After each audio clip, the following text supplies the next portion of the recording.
Giwaitinang means in the north. It is a little museum at Cood.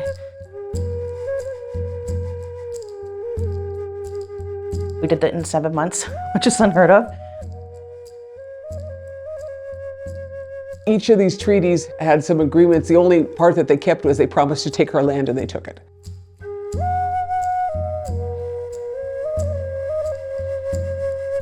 When folks come into this museum, the vision we have is when you come in, it's like you're walking into the world of the Anishinaabe people. Who we are as a culture, who we are as a society, what are our beliefs, what are our morals. So that's why you see some of the clans when you come in, you see the mural of the clans, you'll see the migration map. And then you come in, and the outside display is on treaties. But it's not just treaties with Americans. The first treaty is with the Creation, and then the treaties with the Haudenosaunee, the Six Nations, with the Dakota, the Buffalo treaties. We wanted to show that treaties are agreements made between nations in civil society to make things better. The two inner exhibits are really the water protector exhibits. We wanted to actually honor people's courage and honor the water protector movement. And also when you come in here, we're in this beautiful room for Rabbit Strickland. His paintings tells these stories as well, like spiritually.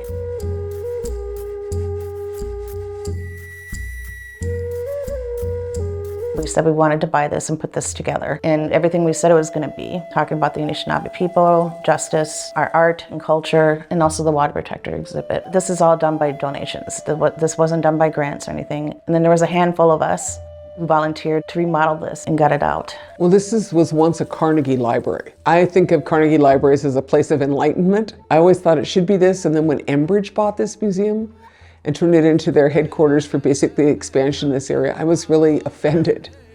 And I really wanted to see something better come of it. And so when Enbridge started selling off their properties, we were able to buy it.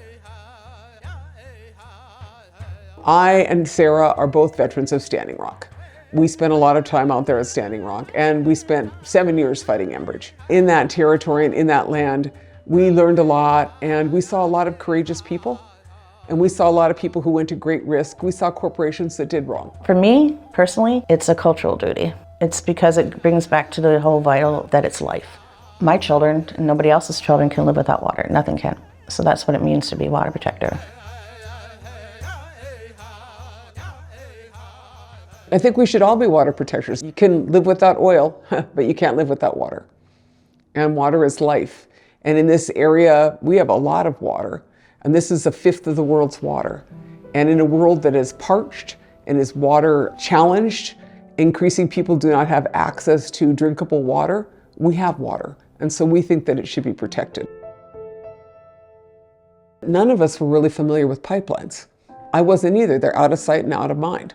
I don't think about them, but this country is crisscrossed with millions of miles of pipelines, and a lot of those pipes were put in a long time ago, and they're falling apart.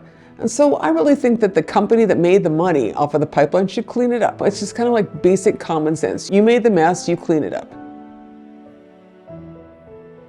They put the pipeline in a new corridor which cut through this pristine territory. We tried to stop them. I, as a citizen, went to almost every public hearing. I'm with thousands of other people. 69,000 people testified against the pipeline. We did everything we could. The regulatory system, to us, I felt that it was rogue. I remember coming to a community meeting here in Park Rapids, and the school was full. And Enbridge and everything was here, and it was overwhelming. Residents from Park Rapids said they didn't want the pipeline, but still they get it. I would do it over again. Some water protectors would come in and were here.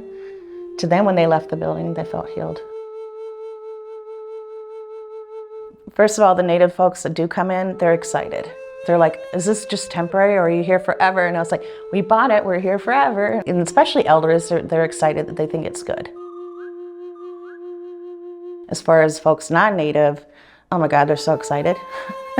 Every person that comes in or didn't even know what to expect when they walked around. I've seen some folks in tears. I've had some folks come up to me and say, I just want to say to you, I'm sorry. I've seen that and they're like, thank you for doing this. This is so great.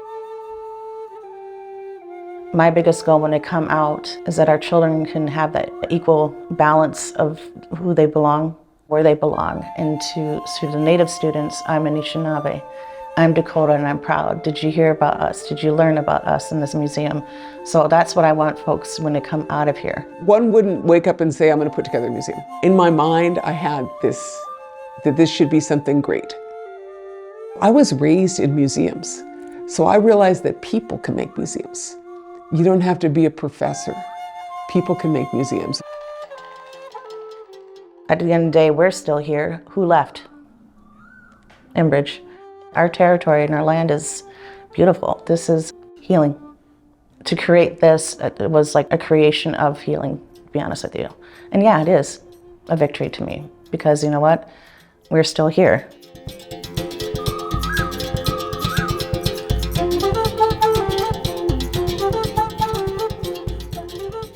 Funded by the Minnesota Arts and Cultural Heritage Fund with money from the vote of the people of Minnesota on November 4th, 2008. And by the members of Prairie Public.